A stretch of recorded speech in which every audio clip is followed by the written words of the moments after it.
तो चलिए कंटिन्यू करते हैं केमिकल काइनेटिक्स को, और उसी क्रम में अपन लोग जो इफेक्ट ऑफ कंसंट्रेशन था, इसके अंदर अपन ने ऑर्डर ऑफ रिएक्शन पढ़ा गुलबर्ग प्रिंसिपल की हेल्प से। उसके बाद अपन ने बहुत सारी चर्चाएं की इस पर, zero order, first order, second order and then nth order, और इस तरह से अपन ऑर्डर को सारों को कंप्लीट किया। लेकिन यदि बात करूँ कंसंट्रेशन का इफेक्ट कंप्लीट हो गया तो बिल्कुल सही है सर, कंसंट्रेशन का इफेक्ट हो गया कंप्लीट। लेकिन इसमें एक बहुत ही प्यारा कंसेप्ट काम में आता है जिसको मैं करवाने जा रहा हूँ, जो ऑर्डर है वो कैसे कैलकुलेट किया जाए। ऑर्डर के बारे में ही चर्चा हो रही है, how to calculate order of reaction.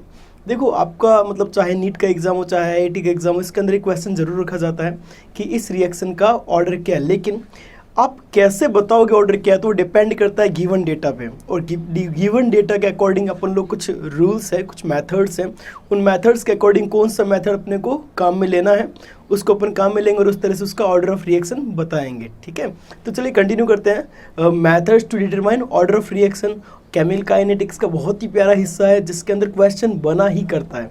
तो लिखता हूँ मैं heading methods to determine order of reaction. methods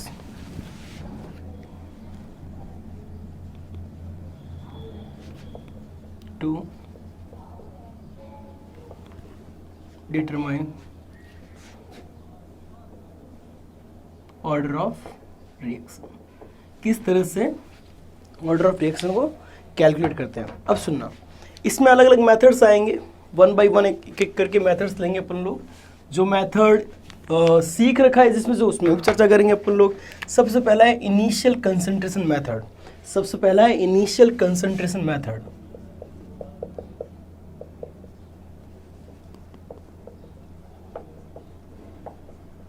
initial concentration, और ये मेथड अपन ने कहीं ना कहीं चर्चा में ले चुके हैं, प्रारंभिक सांद्रता विधि, या इनिशियल कंसंट्रेशन, इनिशियल रेट लो भी बोल सकते हैं, इनिशियल रेट मेथड भी बोलते हैं, क्योंकि इनिशियल कंसंट्रेशन चेंज करने तब भी मिलता है ये अपने को, और इनिशियल रेट मेथड भी बोलते हैं, क्योंकि इन दोनों की हेल्प ली जाती है। एक्चुअली इन दोनों की हेल्प ली जाती है, इन दोनों की हेल्प से अपन लोग कैलकुलेट करते हैं। तो चलिए कंटिन्यू करते हैं किस तरह से इनिशियल रेट या इनिशियल कंसंट्रेशन की हेल्प से अपन लोग ऑर्डर ऑफ रिएक्शन जजमेंट करते हैं, पता करते हैं।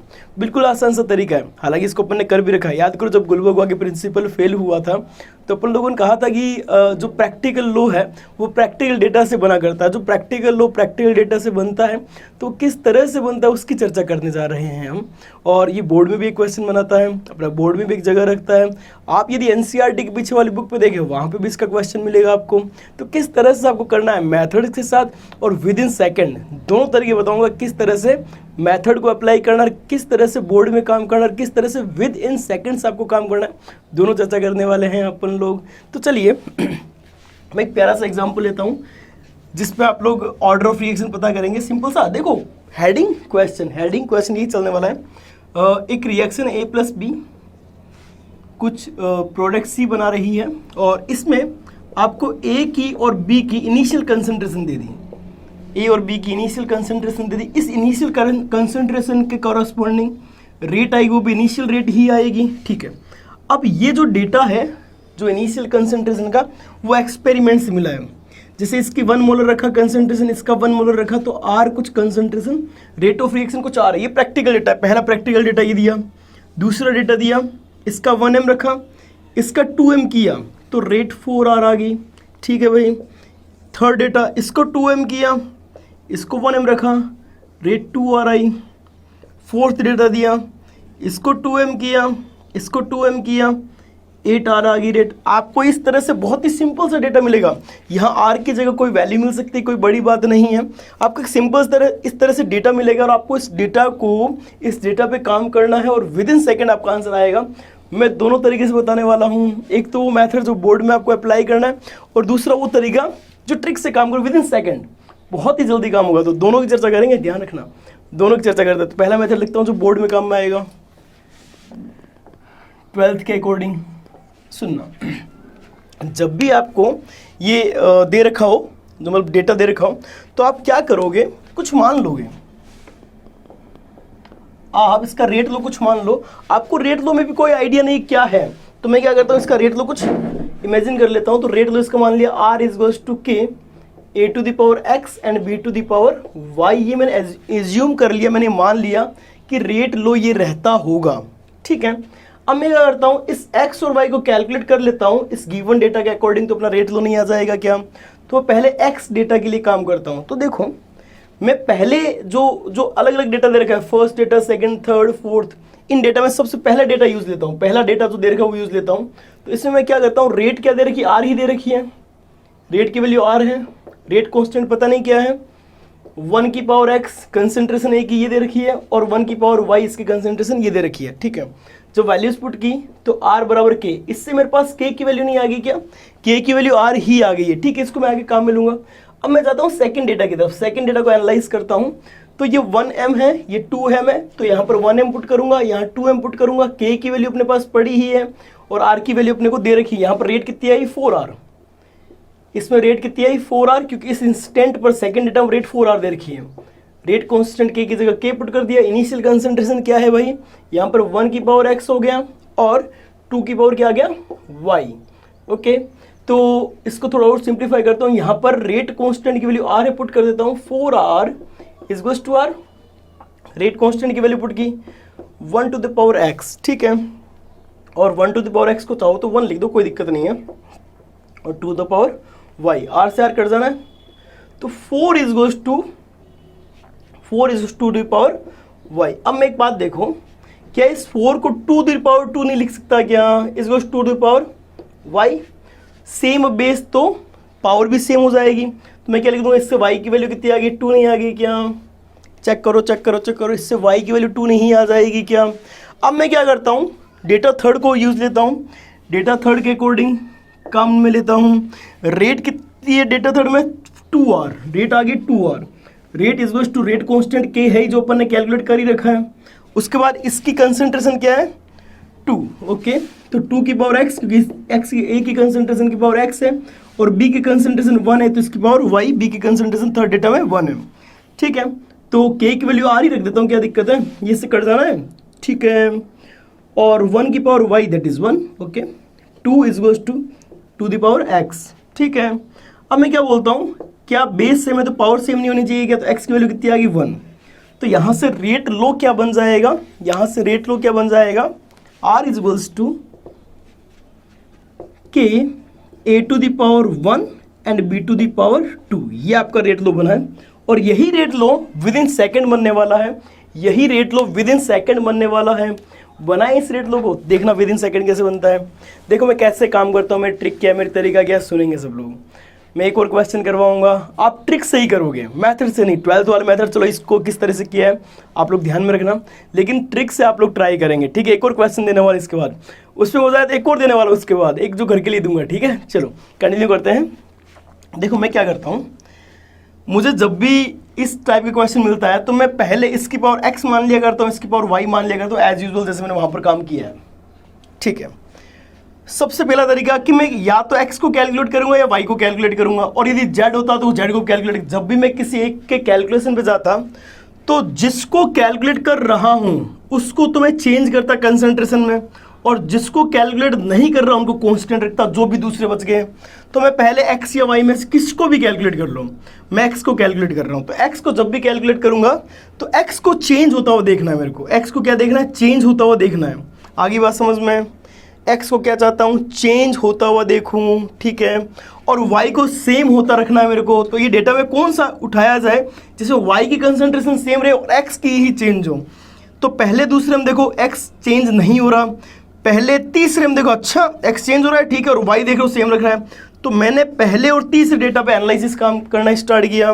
अब यहाँ पर इसको मैंने क्या रखा, 1 से 2 किया, जबकि इसको मैंने 1 से 1 ही रखा। देखो मैंने वापस बताऊं, क्या मैंने x को सेम रखा, सॉरी y को सेम रखा, और दूसरे जितने भी होंगे बाई चांस और भी आ सकते हैं, a b c d reactant कितनी भी है सबको सेम रखना है, किसी एक पे काम करना है। आगे बात समझ लो, किसी एक पे काम करना है, जिस पे काम करो उसको चेंज करो, बचो सबको सेम रखना है, ठीक है। अब एक बात सोचो, इसको जो मैंने डबल किया, इसको 2 टाइम किया, सॉरी इसको मैंने जैसे डबल किया है a की कंसंट्रेशन को, तो रेट भी डबल ही हुई है। देखो एक बारी, तो ये पावर जो है मुझे कहीं ना कहीं लगता है 1 होनी चाहिए, क्योंकि जब इसको डबल करते हो तो रेट भी डबल हुई, तो यहां से 2 आपने इसका 2 टाइम किया तो 2 ही तो बाहर आया।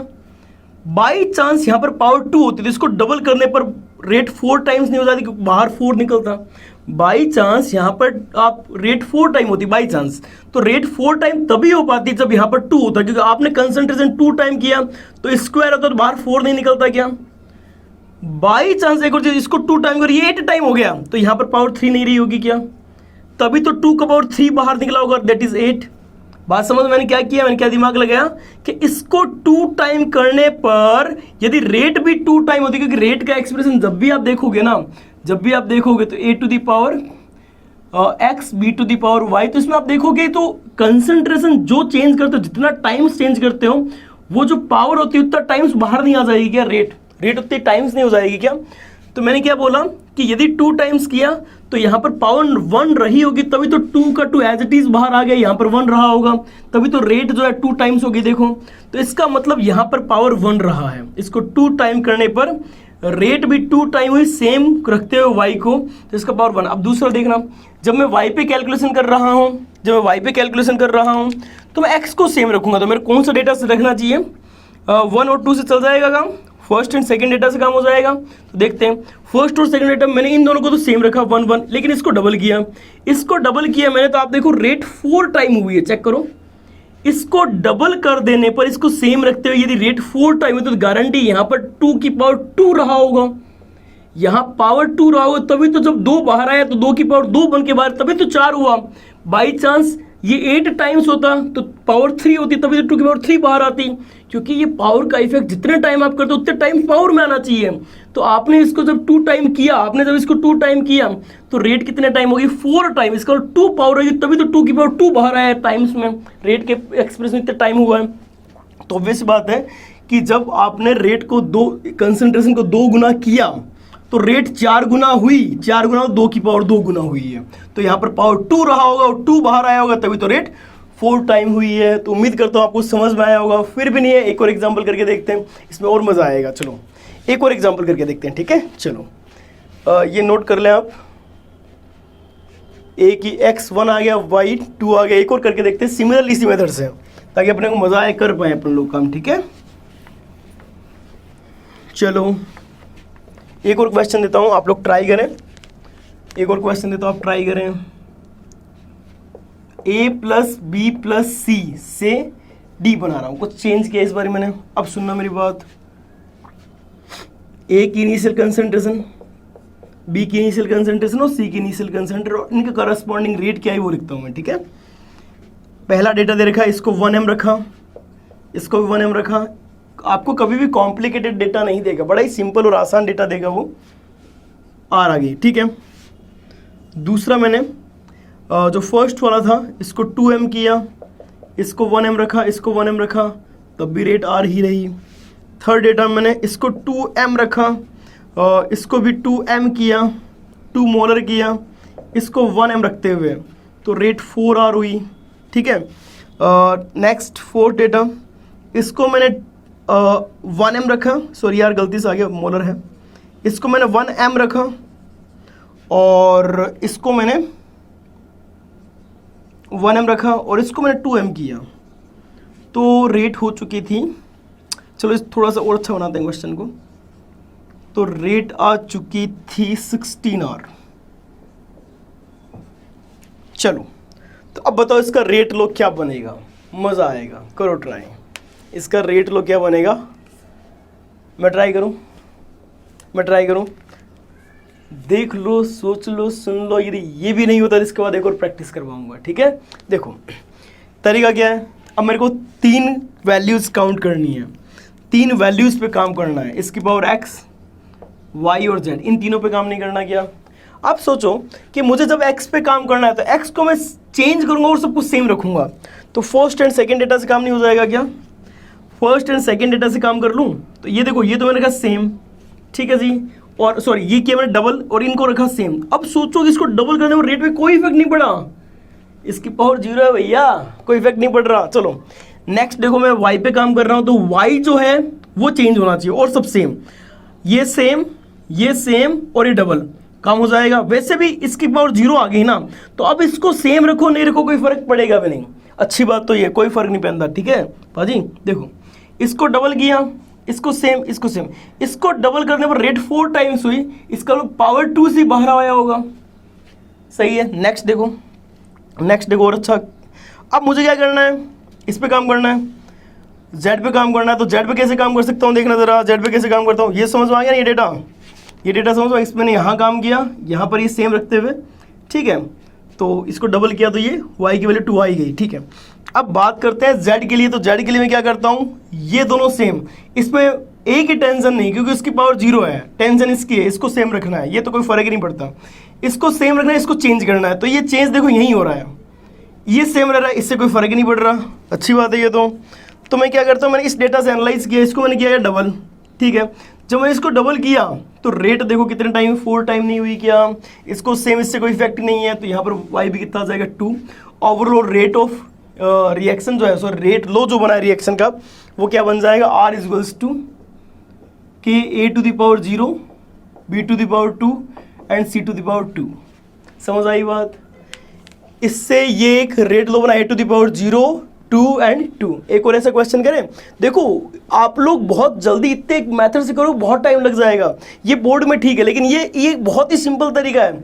मैं करता क्या हूँ, जिस पे मुझे काम करना है, जिसको मुझे कैलकुलेट करना है, उसको मैं क्या करता हूँ, चेंज करता हूँ, जो बचे हुए सबको कांस्टेंट कर देता हूँ और उसका इफेक्ट डायरेक्ट रेट पे देखता हूँ कि आपने इसको डबल किया तो रेट की कितनी 2 की पावर में चेंज आया। यदि आप ट्रिपल करते हो, ट्रिपल में, तो 3 की पावर में कितना चेंज आता है। यदि 4 टाइम करते हो तो 4 की पावर में कितना चेंज आता है रेट के अंदर, तो वही उसका रेट लो बनेगा जो पावर में चेंज आएगा, ठीक है। चलो मैं एक और क्वेश्चन देता हूँ आप लोगों को, ये आप लोगों को घर के लिए, ठीक है। चलो तो इसको हटा रहा हूँ, समझ आया होगा, मज़ा आया होगा। एक क्वेश्चन जो आप लोग मुझे कमेंट बॉक्स में आंसर देंगे, देखते हैं आप लोग यदि अच्छे से देख रहे हैं तो जरूर आंसर देंगे डियर। देखो बोर्ड पे,